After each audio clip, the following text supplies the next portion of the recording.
Good day mga readers, welcome sa ako vlog. Kay trending man kayo karon diri sa TikTok ang trail shoes gikan sa Camel crown. So tara, ato sa ning testingan og nindot ba ni e-bike?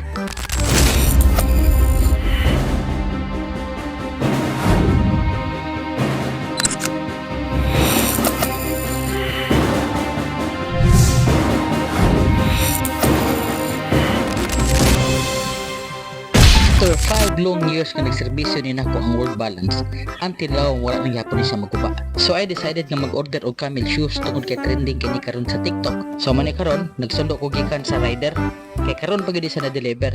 So i-try na tog unbox ug makauyon ba ko sa iyahang size, nindot na siya nga klase, nindot magporma og lig-on ba gyud sa e-bike. Pwede ra gud na siya nato siya lang katon diretso, dili na siya Mr. Kuchilyohon. Pero ni prefer ko ani para at least napoy force ang atong unboxing oy.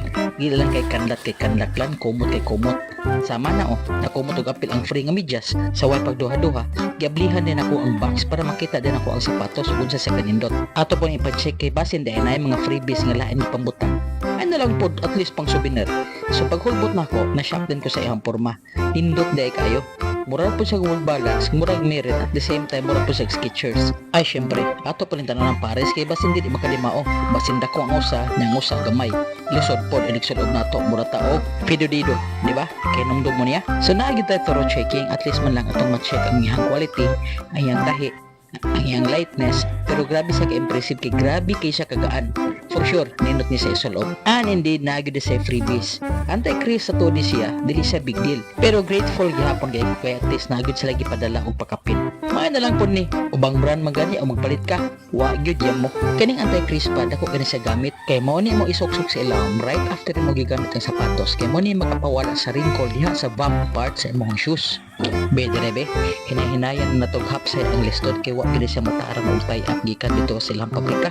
Tanaw na to ug unsa ni sa kanindot sa isulob right after this ako ang checking. So let's go.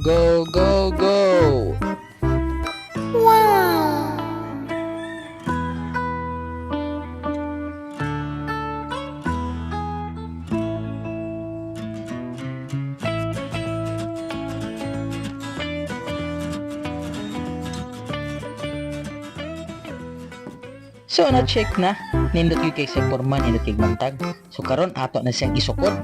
Ako tan ning hubuon ni kay medyo katol-katol na kining sapatosa. Mahalag pobre, basta hilas. So try na to para makita dayon kung sa kanindot. While nagsulob ako diri sa usa na ko katiil, nagka-feel na din ko comfort sa iyang soul. Nindot kayo og murag gihakop niya kon tiil. So di gid ako langanon dayon kay dapat masulob gid ako siya sa duha ka tiil para mahibaw-an og unsa siya kanindot, unsa siya ka bouncy. Pero bayag ayon ta nagmindan akong tiil nga mukbo kayo ha kay gahi ba kita na. So ato na kanay.